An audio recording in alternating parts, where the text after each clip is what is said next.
வணக்கம். தஞ்சாவூர்ல இருக்கக்கூடிய சாஸ்திரா யூனிவர்சிட்டி எல்லாரும் கேள்விப்பட்டிருப்பீங்க. ரொம்ப பழமை வாய்ந்த ஒரு பல்கலைக்கழகம்.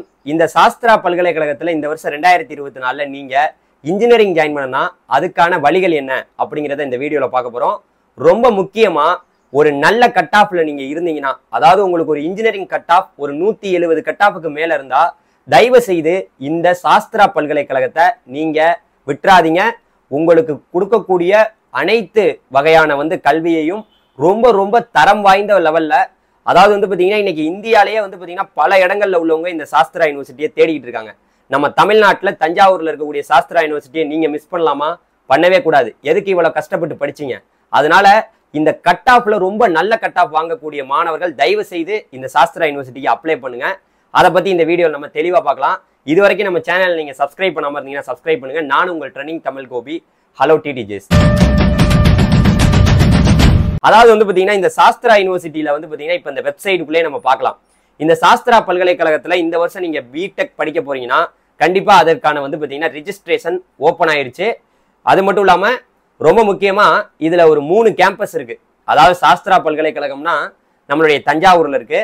இது NIRF ரேங்கிங்லாம் ரொம்ப நல்ல ஒரு பிளேஸ்ல இருக்கு. தஞ்சாவூர்ல ஒரு கேம்பஸ் இருக்கு. அப்புறம் கும்பகோணத்துல ஒரு கேம்பஸ் இருக்கு. அதன் பிறகு பாத்தீங்கன்னா நம்ம சென்னையில ஒரு கேம்பஸ் இருக்கு. இதுல பாத்தீங்கன்னா தஞ்சாவூர்லயும் கும்பகோணத்திலையும் மட்டும்தான் நீங்க பாத்தீங்கன்னா இன்ஜினியரிங் படிக்க முடியும். இதுக்கு பாத்தீங்கன்னா நீங்க எல்லாருமே பாத்தீங்கன்னா அப்ளிகேஷன் போடணும். அப்ளிகேஷன் போட்டதுக்கு அப்புறம் உங்களுக்கு ரேங்க் லிஸ்ட் எல்லாம் கொடுப்பாங்க. அந்த அப்ளிகேஷன் போடுறதுக்கு ஓப்பன் ஆயிருச்சு. ஜூன் 15ஆம் தேதி வரைக்கும் நமக்கு டைம் இருக்கு. அது வரைக்கும் நமக்கு பாத்தீங்கன்னா இப்ப அப்ளை பண்ணலாம். நம்ம வீட்டுல இருந்து பண்ணலாம். ஆன்லைன்ல தான் எல்லாமே நடக்கும். பக்கத்துல இருக்கக்கூடிய கம்ப்யூட்டர் சென்டர்ல கூட போய் நம்ம அப்ளை பண்ணலாம்.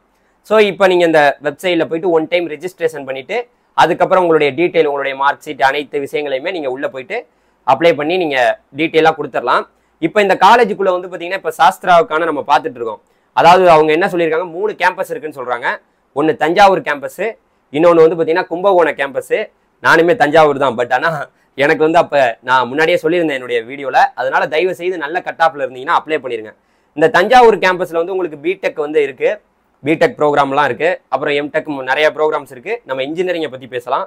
அதே போல கும்பகோணத்து கேம்பஸ்ல பாத்தீங்கன்னா உங்களுக்கு சிஎஸ்சியும் அதுக்கப்புறம் இசியும் பாத்தீங்கன்னா உங்களுக்கு இருக்கிறதா சொல்லியிருக்காங்க. அதே போல உங்களுக்கு சென்னை கேம்பஸ்ல பாத்தீங்கன்னா அங்க MBA, MSc, அதுக்கப்புறம் விஷுவல் கம்யூனிகேஷன், இந்த மாதிரி நிறைய கோர்சஸ் இருக்குன்னு சொல்லியிருக்காங்க. அதனால இந்த வாய்ப்பை தவற விட்டுறாதீங்க. அப்ளை நீங்க ஆர்ட்ஸ் அண்ட் சயின்ஸ் வேற எதுக்கும் அப்ளை பண்றதுனா பண்ணுங்க. மற்றபடி நீங்க இன்ஜினியரிங்க்கு தயவு செய்து நல்ல கட் ஆஃப்ல இருந்தீங்கன்னா அப்ளை பண்ணிருங்க. ஸோ அதுக்கான வாய்ப்புகள் உங்களுக்கு பிரகாசமா இருக்கு. நீங்க வீட்டில் இருக்கிற இடத்துல இருந்தே அப்ளை பண்ணலாம். அதே போல உங்களுக்கு இந்த அட்மிஷன் ப்ராசஸ் எப்படி பாத்தீங்கன்னா உங்களுக்கு வச்சிருக்காங்கிறத அவங்க போட்டிருக்காங்க. அந்த அட்மிஷன் ப்ராசஸ் பாத்தீங்கன்னா எப்படி உங்களுக்கு நடக்குது அப்படின்னு கேட்டீங்கன்னா, இங்க பாத்தீங்கன்னா அதாவது ஜேஇ மார்க்கையும் இங்க கன்சிடர் பண்ணிக்கிறாங்க. ஜேஇ மார்க் பாத்தீங்கன்னா நீங்க எழுதிருந்தீங்கன்னா, ஜேஇ எக்ஸாம் எழுதிருந்தீங்கன்னா உங்களுடைய பர்சன்டேஜ் ஒன்று இருக்கும். அந்த பர்சன்டேஜ்லேயே பாத்தீங்கன்னா இங்க கன்சிடர் பண்றாங்க. ஸோ கன்சிடர் பண்ணிக்கிறாங்க. 12th மார்க்கையும் கன்சிடர் பண்ணிக்கிறாங்க. அதாவது பாத்தீங்கன்னா ஜேஇ நீங்க பாத்தீங்கன்னா ஜேஇல இங்க அந்த அதன் அடிப்படையில தான் உங்களுக்கு ஸ்ட்ரீம் 1 அப்படிங்கிற ஒரு அடிப்படையில 50% சீட் ஃபில்அப் பண்றாங்க. அதாவது உங்களுடைய 12th மார்க்கையும் அதுக்கப்புறம் உங்களுடைய அதாவது ஜேஇ மெயின்ஸ் மார்க்கையும் வச்சு ஒரு 50% சீட் ஃபில்அப் பண்றாங்க. அதே போல ஸ்ட்ரீம் 2ல பாத்தீங்கன்னா உங்களுடைய 12th மார்க்கை மட்டும் கன்சிடர் பண்ணி உங்களுக்கு பாத்தீங்கன்னா சீட்டு ஒதுக்கப்படுது. நீங்க ஸ்ட்ரீம் 1ல நீங்க ஜேஇ மெயின்ஸ் எழுதாம இருந்தாலும் நீங்க ஸ்ட்ரீம் 2ல கூட நீங்க அப்ளை பண்ணலாம். அதனால ஒன்றும் பிரச்சனை கிடையாது. அதே போல அவங்க என்ன சொல்லியிருக்காங்கன்னா, நீங்க தஞ்சாவூர் மாவட்டம், திருச்சி மாவட்டத்தை சேர்ந்தவராக இருந்தீங்கன்னா கண்டிப்பா உங்களுக்கு 20% அந்த ஸ்ட்ரீம் 2 இருக்கு பாத்தீங்களா, அந்த ஸ்ட்ரீம் 2ல 50% சீட்டு கொடுக்குறாங்க. அதுல 20% தஞ்சாவூர், திருச்சி மாவட்டத்தை சேர்ந்தவர்களுக்கு கொடுக்குறாங்க. மிச்சம் 30% தான் பாத்தீங்கன்னா தமிழ்நாட்டை சேர்ந்தவர்களுக்கு கொடுக்குறாங்க. ஸோ அதனால தயவு செய்து தஞ்சாவூர், திருச்சி மாவட்டத்தை சேர்ந்த மக்கள் தயவு செய்து உங்க வீட்டில் யாராவது 12th படிச்சு முடிச்சுட்டு நல்ல ஒரு காலேஜை தேடிட்டு இருக்காங்கன்னா சாஸ்திரா யூனிவர்சிட்டியில ஒரு அப்ளிகேஷனை போட்டு வச்சிருங்க. சரியா? ஏன்னா பாத்தீங்கன்னா இது ஒரு அருமையான ஒரு அரிய வாய்ப்பு. இந்த வாய்ப்பெல்லாம் கிடைக்காது. சாஸ்திரா யூனிவர்சிட்டியை பத்தி நான் சொல்ல தேவையில்ல. அங்க எல்லாருக்குமே தெரியும், அந்த டெல்டா ரீஜன்ல இருக்கக்கூடிய மக்களுக்கு. அது மட்டும் இல்லாம தமிழ்நாடு முழுக்கவே தெரியும், இந்தியா முழுக்க தெரியும். ஒரு நல்ல ஒரு பல்கலைக்கழகம். இது இல்லாம உங்களுக்கு எம்டெக் கோர்ஸ் இருக்கு, MSc கோர்ஸ் இருக்கு. அப்புறம் பாத்தீங்கன்னா 5 years பாத்தீங்கன்னா LLB கோர்ஸ் இருக்கு, MBA கோர்ஸ் இருக்கு, MCA கோர்ஸ் இருக்கு. அப்புறம் பாத்தீங்கன்னா மற்ற படிப்புகளும் இருக்கு சாஸ்திரால. ஸோ அதே போல உங்களுக்கு பாத்தீங்கன்னா இந்த காலேஜ்ல அந்த ஸ்ட்ரீம் 1, ஸ்ட்ரீம் 2 சொல்றாங்க பாத்தீங்களா. இந்த ஸ்ட்ரீம் 1, ஸ்ட்ரீம் 2ங்கிறது பாத்தீங்கன்னா உங்களுடைய அப்ளிகேஷன் +2வும் ஜேஇ மார்க்கையும் கன்சிடர் பண்ணி அதன் அடிப்படையில் உங்களுக்கு சீட்டு ஒதுக்கப்படுதுன்னு சொல்றாங்க. மேனிட்டரி, நீங்க கண்டிப்பா நீங்க ஸ்ட்ரீம் 1ல அப்ளை பண்ற மாதிரி இருந்தா ஸ்ட்ரீம் எல்லாருக்கும் ஒரே அப்ளிகேஷன் தான் இருந்தாலும் ஜேஇ மெயின்ஸ் வந்து நீங்க கொடுக்கணும்னா ஸ்ட்ரீம் 1ல தான் கொடுக்க முடியும் அப்படின்னு சொல்றாங்க. அதாவது வந்து பாத்தீங்கன்னா அதை தான் மெயினா அதுல போட்டிருக்காங்க, வேற ஒன்றும் கிடையாது. ஸ்ட்ரீம் 1ல உங்களுடைய ஜேஇ மெயின்ஸ் மார்க்கையும் கன்சிடர் பண்ணிக்கிறாங்க, 12th மார்க்கையும் கன்சிடர் பண்ணி உங்களுக்கு சீட்டுக்கு ஒதுக்கப்படுகிறது. அதை நல்லா புரிஞ்சுக்கணும். அதுக்கடுத்து வந்து பாத்தீங்கன்னா உங்களுடைய கால்குலேட் பண்றதையும் போட்டிருக்காங்க. வேற என்ன சொல்லியிருக்காங்கன்னா, நீங்க அப்ளிகேஷன் போடுங்க, மறந்துடாம போட்டுருங்க. ஜேஇ மெயின்ஸ் வந்து என்கிட்ட கேட்டாங்க நிறைய பேர், சார் எனக்கு மார்க் பர்சன்டேஜ் இப்படி குறைஞ்சு வந்துருச்சு சார், வேற ஏதாவது ட்ரை பண்ணலாமான்னு கேட்டீங்கன்னா, சாஸ்திரா ஒரு வாய்ப்பு தான். நமக்கு நல்ல பர்சன்டேஜ்ல இருக்கும்போது நம்ம சாஸ்திராக்குள்ள போகலாம் அப்படிங்கிறது ஒரு வாய்ப்பு. ஸோ இதே போல வந்து பாத்தீங்கன்னா நீங்க ஜேஇ மெயின்ஸ்ல வந்து நீங்க உங்களுக்கு வந்து அந்த வெயிட்டேஜ் அடிப்படையில் 50% சீட்டு நிரப்பப்படுதுல, அதுல முக்கியமா ஜேஇ மெயின்ஸையும் கன்சிடர் பண்ணிக்கிறாங்க, 12th மார்க்கையும் கன்சிடர் பண்ணிக்கிறாங்கன்னு போட்டிருக்காங்க. சார் மற்ற ஒரு நாங்க வந்து ஸ்ட்ரீம் 2ல வந்தீங்கன்னா உங்களுக்கு 12th மார்க்கை மட்டும் வச்சு கொடுக்குறாங்க. அதை தான் அதில் போட்டிருக்காங்க, வேற ஒன்றுமே கிடையாது. ஸோ எலிஜிபிலிட்டியை பொறுத்த வரைக்கும் நீங்கள் வந்து பார்த்தீங்கன்னா நீங்கள் வந்து +2ல வந்து பார்த்தீங்கன்னா ஃபிசிக்ஸ் மேக்ஸ் கம்பல்சரியாக எடுத்துருக்கணும். அது இல்லாமல் நீங்கள் வந்து பார்த்தீங்கன்னா கெமிஸ்ட்ரி எடுத்துருக்கலாம், பயோடெக்னாலஜி எடுத்துருக்கலாம், கம்ப்யூட்டர் சயின்ஸ் எடுத்துருக்கலாம், பயாலஜி கூட எடுத்துருக்கலாம். ஸோ இந்த மாதிரி இருக்கக்கூடிய ஸ்டேட் போர்டு மாணவர்கள், சென்ட்ரல் போர்டு மாணவர்களுக்கு அவங்க என்ன சொல்கிறாங்க அப்படின்னு கேட்டிங்கன்னா, நீங்கள் கண்டிப்பாக 60% வந்து நீங்கள் மார்க் வாங்கியிருக்கணும். இல்லாட்டி உங்களுக்கு சிங்கிள் சீட்டிங்கில் சீட்டு கிடைக்காது. 60% நீங்கள் கண்டிப்பாக நீங்கள் வந்து மார்க் வாங்கியிருக்கணும்னு போட்டிருக்காங்க. ஸோ அதை நல்லா நோட் பண்ணிக்கணும். அதே போல் நீங்கள் வித்தவுட் மேக்ஸில் நீங்கள் மேக்ஸ் எடுக்காமல் இருந்தீங்கன்னா பிடெக்கில் வந்து பார்த்தீங்கன்னா நீங்கள் பயோடெக்னாலஜி, பயோ இன்ஃபர்மேட்டிக்ஸு, அப்புறம் வந்து பார்த்தீங்கன்னா பயோ இன்ஜினியரிங்கில் வந்து பார்த்தீங்கன்னா உங்களுக்கு எம்டெக்கில் இன்டெகிரேட்டட் கோர்ஸ் எல்லாம் இருக்குது. பயோடெக்னாலஜியில் அப்புறம் நேனோ டெக்னாலஜின்னு ஒன்று இருக்குது, மெடிக்கல் நேனோ டெக்னாலஜியில். அதனால நிறைய பேர் கேட்டாங்க, சார் எனக்கு வந்து நான் மேக்ஸே எடுக்கல சார், நாங்கள் என்ன சார் பண்ணலாம்னா இந்த ஒரு வாய்ப்பு, ஒரு அரிய வாய்ப்பை வந்து நீங்கள் யூஸ் பண்ணி இன்ஜினியரிங் படிக்கிறதுக்கு ஒரு அருமையான வாய்ப்பு உங்களுக்கு ஏற்பட்டிருக்கு.